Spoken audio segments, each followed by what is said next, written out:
Hello बच्चों, स्वागत है आप सबका मेरे इस यूट्यूब चैनल पर।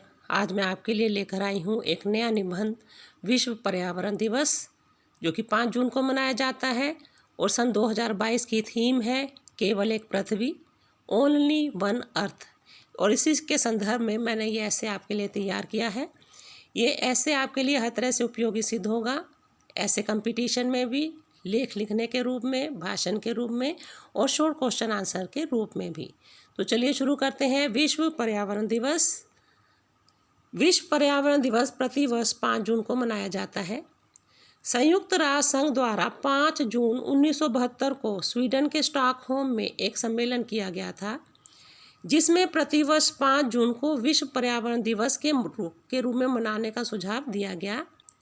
उसमें 119 देशों ने भाग लिया था। इसके बाद 5 जून 1974 को पहला विश्व पर्यावरण दिवस मनाया गया। इस दिवस को मनाने का उद्देश्य संसार के लोगों को पर्यावरण के प्रति सामाजिक और राजनीतिक रूप से सजग करना है। तो बच्चों, जैसे आपसे शॉर्ट क्वेश्चन पूछा जाता है कि किस दिन को पर्यावरण दिवस के रूप में मनाते हैं, तो जवाब होगा 5 जून। 2022 की थीम है, तो जवाब होगा केवल एक पृथ्वी, ओनली वन अर्थ। कितने देशों ने भाग लिया? 119 देशों ने। कब इसके बारे में योजना बनाएगी? तो 5 जून 1972 को।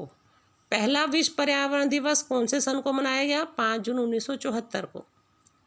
और इस समय बच्चों हर साल 149 देश विश्व पर्यावरण दिवस में भाग लेते हैं। तो आगे बढ़ते हैं। प्रतिवर्ष विश्व पर्यावरण दिवस की एक थीम दी जाती है। उसी थीम के अनुसार विश्व के पर्यावरण के बारे में लोगों को सोचने, समझने और समस्याओं का समाधान ढूंढने के लिए प्रेरित किया जाता है। 1974 में विश्व पर्यावरण दिवस का विषय था केवल एक दुनिया। तो ऐसी हर साल एक थीम दी जाती है। 2019 में इसका थीम था वायु प्रदूषण। अब 2021 में थीम है पारिस्थितिक तंत्र की बहाली या सुरक्षा। और 2022 की थीम है केवल एक पृथ्वी, केवल एक पृथ्वी। इस थीम के पीछे यह चिंतन है कि यदि हमने अपनी पृथ्वी को नहीं बचाया तो मानव जीवन भी समाप्त हो जाएगा। हम जानते हैं कि ब्रह्मांड में अनगिनत सौरमंडल है और प्रत्येक सौरमंडल में असंख्य ग्रह हैं, किंतु उन लाखों करोड़ों ग्रहों में केवल एक पृथ्वी ही ऐसी है जिस पर जीवन पाया जाता है। और किसी भी ग्रह पर जीवन के लिए उपयोगी परिस्थितियां नहीं हैं। इसलिए यदि हमने अपनी इस पृथ्वी को सुरक्षित संरक्षित नहीं किया तो जीवन नष्ट हो जाएगा। हमारे पास लाखों करोड़ों ग्रहों के बीच रहने के लिए केवल एक पृथ्वी है। तो बच्चों, जो इस साल की थीम है वो है केवल एक पृथ्वी। ये थीम इसलिए रखी गई है कि भाई हमने इस धरती को, इस पृथ्वी को बहुत ही प्रदूषित कर दिया है, रहने लायक नहीं छोड़ा। और असंख्य ग्रहों के बीच में, करोड़ों करोड़ों ग्रहों के बीच में केवल एक पृथ्वी ऐसा ग्रह है जिसके ऊपर जीवन है, बाकी कहीं भी जीवन नहीं है। तो यदि हमने अपनी इस पृथ्वी को सुरक्षित नहीं किया, संरक्षित नहीं किया, प्रदूषण से नहीं बचाया, तो फिर तो जीवन ही नष्ट हो जाएगा। तो इसीलिए इसकी थीम है केवल एक पृथ्वी, यानी कि हमारे रहने के लिए केवल एक पृथ्वी ही है, इसलिए हमको इसको बचाना है। और बच्चों, मैंने 2 लाइन दी है। जब आप ऐसी लाइनें ऐसे में डालते हैं तो उससे आपका ऐसे और भी सुंदर बन जाता है। देखिए, यूं तो लाखों करोड़ों ग्रह हैं कहने के लिए, बस एक पृथ्वी ही है सिर्फ रहने के लिए। अब हमने इस पृथ्वी को कैसे गंदा किया उसके बारे में पढ़ते हैं। हमने भौतिक संसाधनों को एकत्रित करने और अधिक से अधिक धन की लालसा में पृथ्वी और प्रकृति के प्रत्येक तत्व को नष्ट कर दिया है।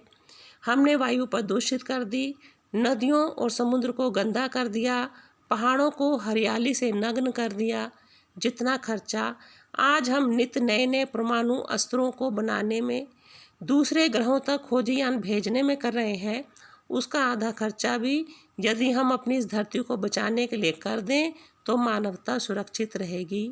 यह तो वही हुआ कि नई जन्नत की खोज में एक जन्नत को तबाह किया, लालच में ना समझ तूने हाथ के हीरे को गवा दिया। तो बच्चों, हम सब की लापरवाही है कि हम लोग अपने पर्यावरण के प्रति बिल्कुल भी जागरूक नहीं हैं। आज आप देखो बच्चों, सारे संसार में एक होड़ लगी हुई है। हर देश दूसरे से आगे निकलना चाहता है। उसके लिए नए नए उद्योग धंधे, कारखाने लगाए जा रहे हैं, नए नए हथियार बनाए जा रहे हैं। तो उससे क्या हो रहा है कि उससे हमारा पर्यावरण को भारी नुकसान हो रहा है। और यदि हम ऐसी पर्यावरण ख़त्म करते रहे तो एक दिन हम भी ख़त्म हो जाएंगे। आप ये देखो कि ये भगवान ने हमें धरती एक जन्नत की तरह दी है। सारी सुख सुविधाएं दी, सारे आनंद दिए, हर चीज़ हमें भगवान ने दी है। लेकिन हमने क्या करा? हमने अपनी नासमझी में इस जन्नत को ही नर्क बना दिया। तो हमारे हाथ में हीरा है, इसे हम गंवा रहे हैं और दूसरे हीरों की खोज कर रहे हैं। तो इसी हीरे को यदि हम संभाल लें तो हमारी धरती बिल्कुल सुरक्षित और प्रदूषण से रहित हो जाएगी। अब देखो, ये जो हम पर्यावरण दिवस मना रहे हैं इसका फ़ायदा भी है। क्या है वो पढ़ते हैं। संयुक्त राष्ट्र संघ ने जिस सोच के साथ विश्व पर्यावरण दिवस मनाने का लक्ष्य रखा था, उस लक्ष्य प्राप्ति की तरफ हम अग्रसर हैं। विश्व के लोग अब पर्यावरण के प्रति चिंतित हैं और पर्यावरण को बचाने में सुरक्षित रखने के लिए विभिन्न देशों द्वारा प्रयास किए जा रहे हैं। लोग पर्यावरण के प्रति सजग हो रहे हैं और देखो, सबके सामूहिक प्रयासों के परिणाम स्वरूप आज विश्व ओजोन परत में आए हुए सुराख को काफ़ी हद तक बंद करने में सफल हो गया है। विभिन्न जीव जंतु और पक्षियों की प्रजातियों को बचाया जा रहा है। पेड़ पौधों को उगाने, नदियों के जल को प्रदूषित होने से बचाने के लिए सभी प्रयासरत हैं। हम सबके रहने के लिए केवल एक पृथ्वी ही है, अतः इसकी सुरक्षा और संरक्षण सभी का दायित्व है। तो ये जो हम हर साल विश्व पर्यावरण दिवस मनाते हैं बच्चों, इसके पीछे मेन मकसद यही है कि हर व्यक्ति, चाहे वो बच्चा है, बूढ़ा है, जवान है, हर व्यक्ति को, चाहे स्त्री है, पुरुष है, सबको अपने पर्यावरण को बचाने के लिए सजग सावधान हो जाना चाहिए। क्योंकि हमारे रहने के लिए बहुत सारी पृथ्वियाँ नहीं हैं, सिर्फ एक पृथ्वी ही है। इसलिए यदि हमें जीवित रहना है तो हमें अपनी इस धरती को सुरक्षित, संरक्षित करना होगा। बच्चों, आपको ऐसे कैसा लगा? यदि अच्छा लगा है तो मेरे चैनल को ज़्यादा से ज़्यादा सब्सक्राइब करें और लाइक करें। और साथ ही साथ विभिन्न विषयों के ऊपर जो मैंने ऐसे दिए हुए हैं, आप मेरे चैनल पर जाकर उन ऐसे को देख सकते हैं। जय हिंद, जय भारत।